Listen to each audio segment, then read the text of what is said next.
who's going to understand your situation the best, right? Who's going to take care of you, go that extra mile, and really have a heart of knowing exactly where you are, been in your shoes, walked the path that you're walking, and make sure that you are successful in every part of this transition. The first thing that comes to mind is another military family. Hello, welcome to Closing Chapters, Everyday Real Estate Tales. I'm your host, Brittany Fry. I'm a realtor, I'm a military wife, and I'm a mom. Join me and come transaction by transaction throughout my real estate career starting back in 2016 to hear about the highs, the lows, and the unexpected turns along the way through all of my customers. It's going to be a crazy ride, you guys. I am so excited to share the past, the current, and then what's coming in the future. Hang tight for the ride. Join me about being a realtor, a military spouse, and a mom. Can't wait to see you there. Hey friends, welcome back. I'm here because I want to talk to you about something that's really near and dear to my heart, and that is choosing a realtor when you are buying a house, especially if you are a military family. Why does it matter? What's the difference? We've talked about this a lot in my past podcasts. When you are purchasing predominantly with a VA loan, everything can be a little bit different. And you need a realtor that's experienced with VA loans and knows exactly what to look for and how to guide you appropriately. There's no sense in me taking you into a property that I know is not going to qualify for a VA loan. I'm just setting us both up for failure, right? But there's a lot more that goes into it. The VA loan is one big piece of it, and that's super important. But a lot of agents know how to handle VA loans, whether they're associated with the military or not. I want to talk to you about the other pieces. Who's going to understand your situation the best, right? Who's going to take care of you, go that extra mile, and really have a heart of knowing exactly where you are, been in your shoes, walked the path that you're walking, and make sure that you are successful in every part of this transition. The first thing that comes to mind is another military family, right? And being a military member, we have our own challenges, but part of those challenges are the same as yours. We move. As a realtor, that can be hard. I'm having to start over fresh every time we move.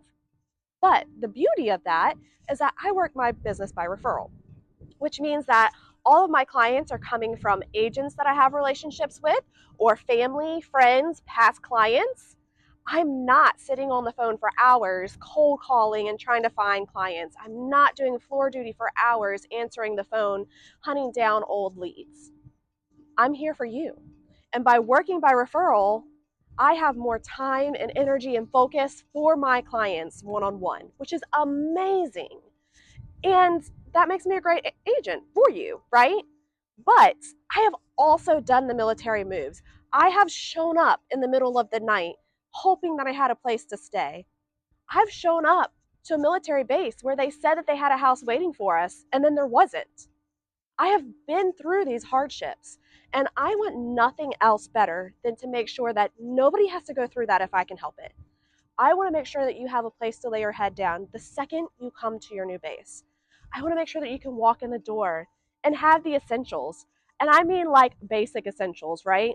Like paper towels and hand soap and toilet paper and some snacks and maybe a frozen pizza and a little bit of something to have for breakfast. That way you can just get in the door and be home. And all of those things matter, especially to a military family. So when you are talking to agents, obviously you're not going to ask them, are you going to leave me snacks in my home whenever I buy a house, right? But what I want you to know is it's okay to ask questions like, do you understand what I'm going through? Have you ever dealt with a scenario where the buyer might have to close and they're not physically there? Like, are you going to know how to help me get a POA or do a mail away and facilitate all of that? Because that happens a lot, right? You're not more than likely going to physically be there for the closing. That's very common for a military family when they're purchasing a home. Do you do video tours regularly for your clients? How do you do them? How do you upload them? How do you send them to me? Because let me tell you something. A lot of times people want to get online and they just want to do a FaceTime video tour, and that's great and fine and dandy, but it's done when it's done, right? I'm going to send you a video tour that walks through the house very slowly and very adamantly, and you can revisit it time and time and time again. And YouTube is a great tool for this, by the way. You can upload videos in an unlisted status where only people that have the link can see it. And this is how I tend to send my videos to my clients, because I used to try to take videos and send them via text message or email or on Facebook Messenger, and you'd have to send them in like the 2-minute increments. And it was so tedious and so hard to line them all up. So lessons learned. But that's because I do video tours all the time for my clients. When we were in South Carolina, the majority of my buyers were never here. Sometimes they got to come in and do a weekend where we toured neighborhoods, toured houses. If we were lucky, we found the one. But the main goal was to pinpoint an area that we loved and then take it from there.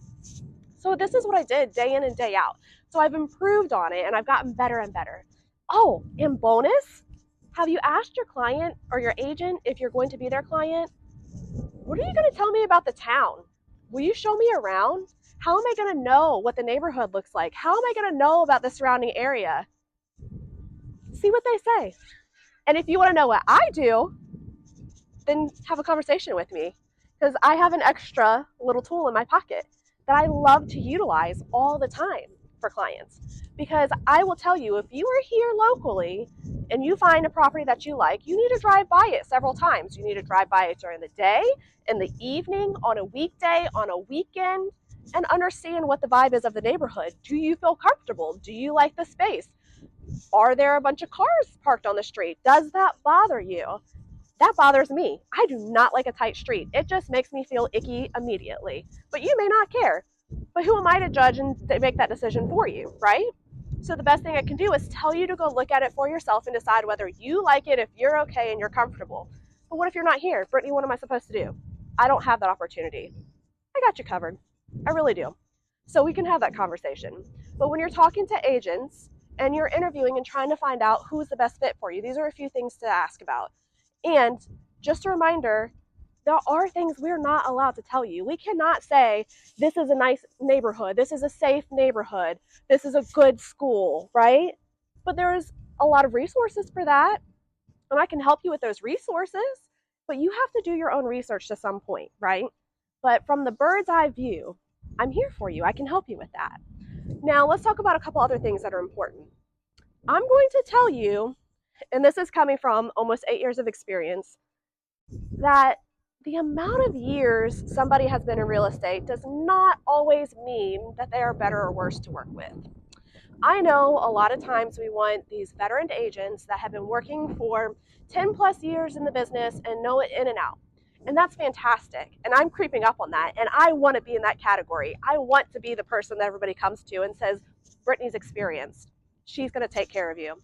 But I'm going to tell you that 1 year in Brittany would do just as much, if not more, than 10-year in Brittany would do.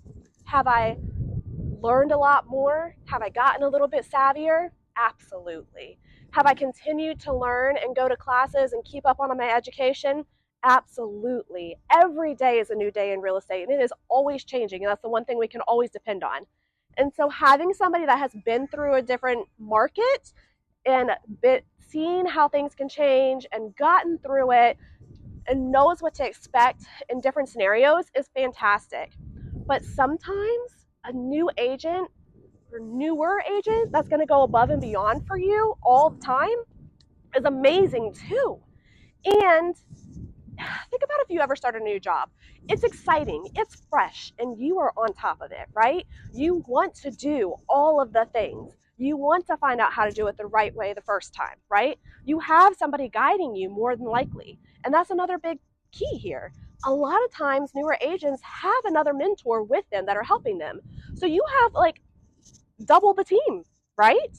And the only reason I say this is because I don't want you to think that you have to use somebody that has been in the business for 10 years just so that you're taken care of.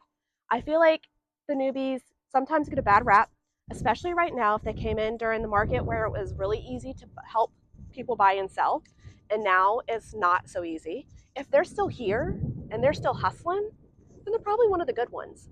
But ask them some of these other questions to make sure that it feels like a good fit. But ultimately, you guys need to mesh well together, right? My personality is not for everyone, and that's okay. And we need to have that conversation. We need to talk about what's important to you. Is it going to be communication? Is it going to be get out of my hair until I reach out to you? Is it going to be I need to know everything every step of the way? I need these detailed videos. Or as long as the house checks these boxes, then I'm good to go, right? And we need to talk about the style of communication. Make sure that it's a really good fit. Because if it's not, then I need to find you somebody that is. And one of my strengths is I'm kind of a chameleon. I can kind of flex and bend and change my style depending on who I'm working with. So I don't typically have that hardship, but there have been a few times where I've said, you know what, I'm not the best fit for you, but this person in my office absolutely will be. And I'm not afraid to say that. And that's part of what makes me a great agent. So you need to have those conversations and say, hey, what do you think about this? This is my style, or this is what I'm looking for. I've never bought before, and I need somebody that's going to hold my hand every step of the way. Or this is my 10th property, and you just need to get out of my way and open doors. You need to have those conversations, and that's okay. So these are a couple different things that I would be talking to before you pick out an agent. And going by referral is probably one of the best things you can do. So if you are looking to buy somewhere and you know a friend, another realtor, a family member that has purchased before or talks about realtors all the time, call them and say, hey, I'm moving to Shaw Air Force Base. Who do you know that would take care of me? Because I bet you if there's a connection there, then one, that agent's good, trustworthy, and liable. And two, that agent is going to take such good care of you because they are so thankful to have been passed along. A lot of us work only by referral, like myself. I will absolutely take care of my referred clients to the best of my ability all the time. And I love it when a client comes back to me in the future and says, hey, Brittany, I'm out. I'm going to XYZ. Get me hooked up with someone. Because I can be a part of the process. I can make sure that they have great gold star service on the other side. And we still stay in touch. A lot of times if you were to work with me and then go elsewhere and pick another realtor, and I still stayed in touch, or something went wrong, or you felt a certain way about the process and then reached back out to me, I'm stalemate. I can't really do anything to help. But if I put you in touch with that agent, then I have the opportunity to pick up the phone and be involved and see what's going on and make sure that we're all on the same page. Because it could just be a communication error. And maybe I can communicate or have a different style with you because we have worked together in the past to be able to help bridge that gap a little bit. So this is just a couple tips. Whenever you are talking to realtors, especially my VA folks, you have extra needs. That's all there is to it. You are in a very interesting circumstance. There are a lot of limitations that you have going on, and you need somebody that's going to understand that. You need to have somebody that's going to be able to work around time frames and any nuances in your orders, movers, whatever the case may be. So you need to have those conversations up front. So that way you don't get 5 days to closing and an agent says, well, why don't you have your mover scheduled yet? Because I don't have hard orders, lady, right? If they don't understand that, if you didn't have that conversation up front, then you guys could clash or run into a big problem at the end of a transaction. And I would not want that for you. So these are just a couple quick tips on what you need to be looking out for, talking to agents about. And remember, we are always here to work together as a network and help support you in any way possible.